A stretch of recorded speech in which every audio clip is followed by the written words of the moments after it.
Chers téléspectateurs de Rotalali, bonsoir et bienvenue dans votre journal. Voici les titres.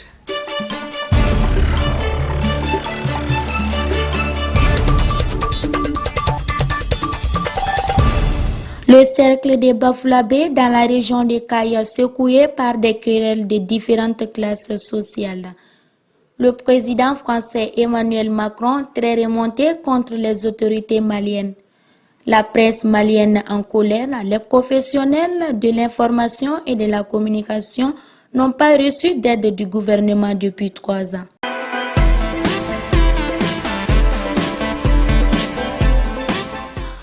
Bonsoir et bienvenue dans votre journal. Comme je vous l'ai annoncé dans les titres, le président de la maison de presse, M. Bandjougou Dante, accompagné de ses collègues, était ce mercredi dernier face aux hommes de médias à la maison de la presse. L'objectif de cette rencontre était d'informer la population malienne sur les problèmes auxquels les hommes de médias sont confrontés. Suivant l'intervention de Shahana Takiyou, membre du groupe patronat de la presse écrite. C'était au micro de Djeneba Kone avec Mamadou Yatasaya. La presse malienne, de façon générale, est misérable, il faut le dire. Il y a quelques-uns parmi nous qui émergent, qui sont dans de bonnes situations, il faut le dire. Mais de façon générale, la presse est misérable parce qu'il n'y a pas de convention collective. Nos journalistes sont mal payés, sinon pas du tout payés. Cette situation est due au fait que, d'une part, l'État n'a pas respecté ses engagements, parce que nos entreprises ne sont pas viables, parce que les chefs d'entreprise ne peuvent pas distribuer ce qu'ils ne gagnent pas.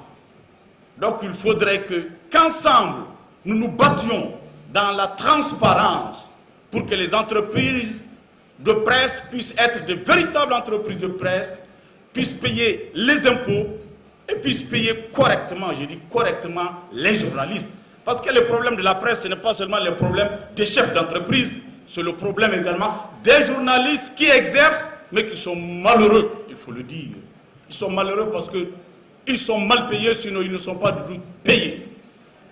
Donc pour pouvoir changer cette situation, Monsieur le Président de la presse, il s'agit bien sûr de réclamer l'aide de la presse, mais toutes les aides indirectes, et d'exiger aussi à court terme une convention collective. Mais cette convention collective, encore une fois de plus, ne pourrait pas être mise en route si les entreprises de presse ne sont pas viables. L'esclavage est un phénomène courant et se traduit souvent par la domination d'un groupe ethnique sur un autre. Dans la région de Kaya, plus précisément dans le cercle des Bafouabé, certains candidats sont disqualifiés du fait de leur classe sociale. Ces derniers se sont rébellés le 22 septembre 2021 contre leurs oppresseurs. La population de Kaya s'est exprimée au micro de Alfadi Fadiga Samoui. Finir tous ceux qui sont à terre, tous ceux qui sont auteurs de ces mouvements-là. Parce que si tu vois que les actions que vous faites, ces mêmes actions que vous faites, c'est parce qu'il n'y a pas d'impunité, il y a impunité au Mali. Il y a impunité, sinon les premiers qui ont fait ces pratiques-là, si ils avaient été punis là, moi je crois que personne ne va mettre en tête qu'il va le faire encore. Mais on est dans un pays, on dit que le Mali est un pays laïque, le Mali est un pays souverain. Moi je ne suis pas du tout pour ça. Où est la souveraineté, où est la laïcité, où est la liberté de... Nous sommes dans un monde plus moderne, qui n'est plus répondant à nos traditions.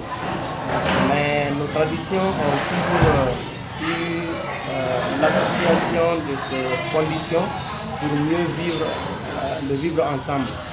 Mais aujourd'hui, le monde est tellement modernisé, le monde est tellement globalisé, on ne doit même plus parler d'esclavage ou comment dire le mot.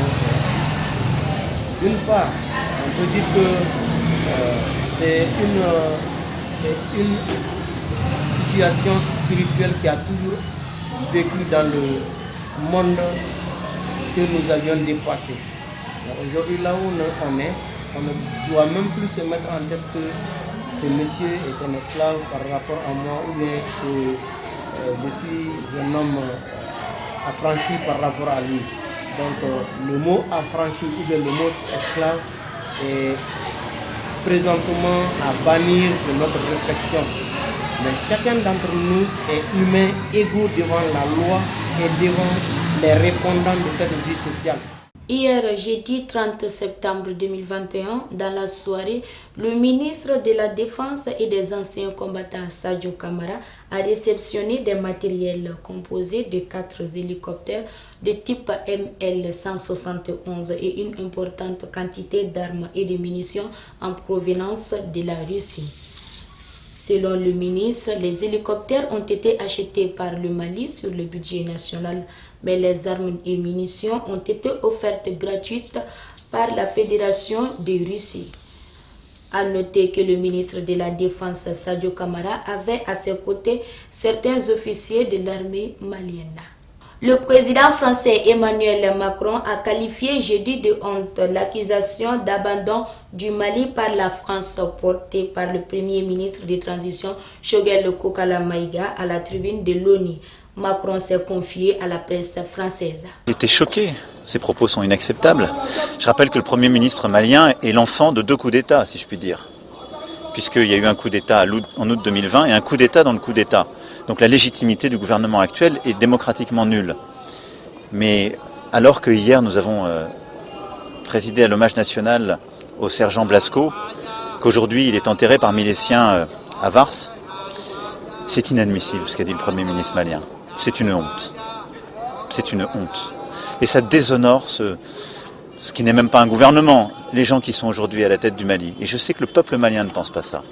Parce que les Maliens sont les premières victimes du terrorisme djihadiste. Et je sais qu'aujourd'hui, tant et tant de Maliennes et de Maliens pensent à leurs enfants qui sont morts de ces terroristes. Mais ils pensent aussi aux familles de soldats qui ont perdu un fils à des milliers de kilomètres d'eux pour aider à sauver le Mali. Et qu'il y ait un tel mépris des dirigeants maliens actuels à l'égard de nos soldats, des vies qui ont été laissées. C'est inadmissible. C'était tout pour cette édition. Merci de l'avoir suivi et à très bientôt sur Rota Live.